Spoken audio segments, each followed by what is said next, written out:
Hi all, wanted to do a video today about my steam roster. As a model railroader, a lot of us end up being collectors. I don't know if the collector trait is what draws us to model railroading or if it's a byproduct of becoming a model railroader. But over time you manage to collect a lot of equipment, and I had a love for steam engines. So I wanted to show you what I have. I don't know if this would be considered a lot. There are actually 20 steam engines here. I'm sure there's guys with hundreds, maybe thousands, and there's guys that run their layouts with 2 or 3 of their favorites, and the rest might just be display case queens or just sit in the yard. But I wanted to go through what I have. These are all HO scale, of course. And if you're interested in steam, there is a fantastic book that Kalmbach produces, Steam Locomotives. The author is George Drury. And once again, this is by Kalmbach. And everything you want to know about steam, probably more than you want to know. But what I wanted to start off with, though, is that a little explanation on how they classify these things. So a lot of times in my videos, you'll see me title them something like Bachmann 262 goes through town or something like that. What they're referring to is the wheel arrangements. And the wheel arrangements are classified by the leading trucks. So in this case, this is a 462. 4 leading wheels, 6 drive wheels, and 2 trailing wheels. And all of the steam engines kind of follow that pattern. They all have a leading wheel, drive wheel, trailing wheel designation. Even if there are switchers and they don't have leading trucks or trailing trucks, you'll still get a 040. And that kind of is an indicator that it's a switcher when you see the 0 and 0 and only the leading trucks. To give you a little bit more information, this is actually called the White locomotive classification. It's named after a guy named White. It's not the color. And as you can see, if I zoom in here, each one of these wheel arrangements has the number designation and then a kind of a nickname or what they were most commonly referred to, like Mogul or Prairie or Makaido for a 282 and so forth. My layout isn't big enough to really run anything larger than a Makaido, so I kind of top out at that. But if you had super large layouts, you could run some consolidated locomotives that have multiple drive wheels, and that would be like your big boy and your Challenger.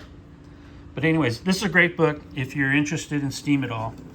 But I wanted to show you the one that kind of seems to be the darling of the videos is this little, and it's called an American. That's the nickname for it.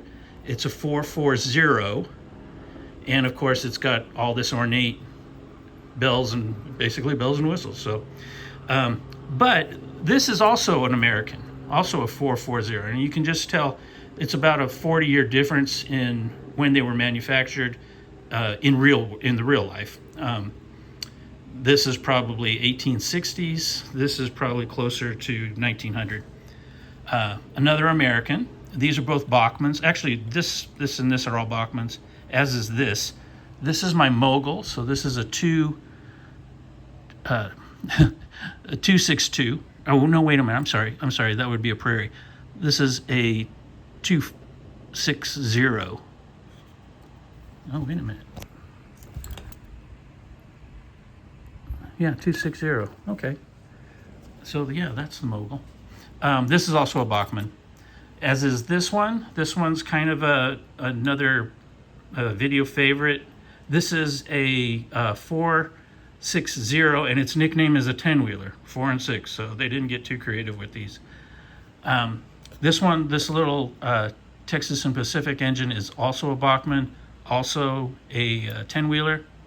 And then I jump up into, you're starting to get slightly larger as you progress through the list here. This is a Bachmann Prairie 262.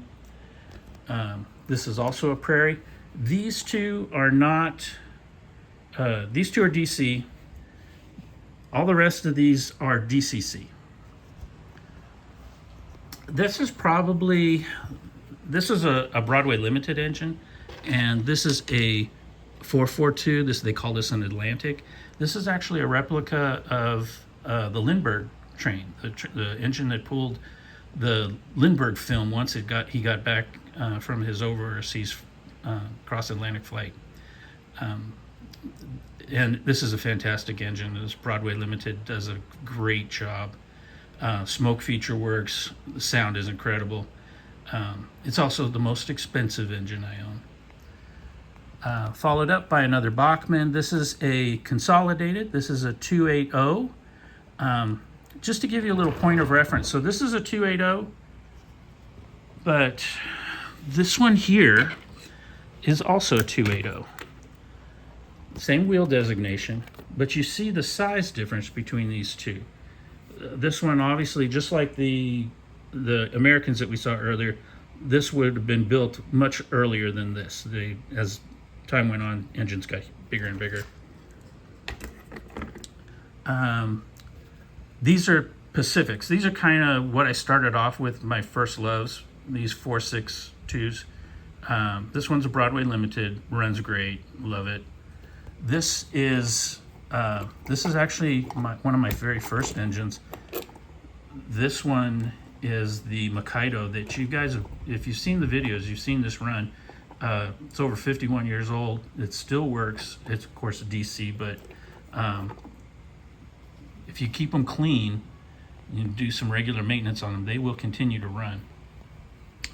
The last big one I got here is my Mikado. This is also a Broadway Limited, and that is a 282. Behind those, you see some switchers, 060s. You've seen the 060 run in a couple of videos. The other one is non-running. It's just to become a display engine only. This one here is this New Haven is the 080. It is a Proto 2000, and it's actually a fantastic engine. It is not DCC though. It can be upgraded, but I don't know if I'm up to that challenge just yet. This little 040 was one of the first engines I got. It does run, but it's kind of jerky, but it does still run. This engine back here, that is another 040, and that is the very first engine I ever got when I was 10 years old. So it is quite a few years old at this point. This other engine, my folks got this for me. Sometimes your friends and family will know that you're into trains and get you trains, but they don't know the difference between American prototype and European prototype. So they got me this Fleischmann 262. So it's a European prototype. It wouldn't follow the American wheel classification standards. So that's why it looks so much different, but it's a hell of a runner. This thing, and it's old too now, and it still runs. It's fantastic. The only thing I can't do with it is I have to have code 100 track to run this one. The code 83 track that I have on the layout is just a little too short, and the wheel flanges are a little too long, so it kind of gets hung up. But if you put it on regular code 100 Atlas or Kato track, it works great. Also in my travels, I managed to get a few extra tenders, and I don't know how I managed to do this. I must have picked them up at the bargain table at the local hobby shop. But the great thing about these extra tenders is with Bachmann engines, they're pretty much interchangeable. You can take your Bachmann switcher, put on a longer tender, and consider it a short haul train instead of a switcher. So that's probably why I picked it up. And then I think my intention was to decal this with different road names. One thing you'll notice about the collection is they are a variety of errors. Obviously, this is the early time period. You would consider this still old time, and we progressed through time into the transition era, closer to the 40s and 50s. But I could not pick an error. I love them all. You'll also notice that they're all different road names. I could not pick a road name or prototype that I loved more than the others. I love them all. So I have Union Pacific, Southern. This one's actually unlettered. This is Canadian National, C&O, Texas, another Southern, Northern Pacific, Pennsylvania, New Haven, another Canadian National, another New Haven, another Great Northern. So just a big variety of different road names. And what I'll just do is I have enough cars to fill out a roster for any road name I run. So either the road name itself or some of the nearby railroads that it interchanged with. So I hope that was interesting for you guys. If you have any questions about specific engines that I have, go ahead and ask me in the comments. I'll gladly answer. Thank you again. Alrighty, bye.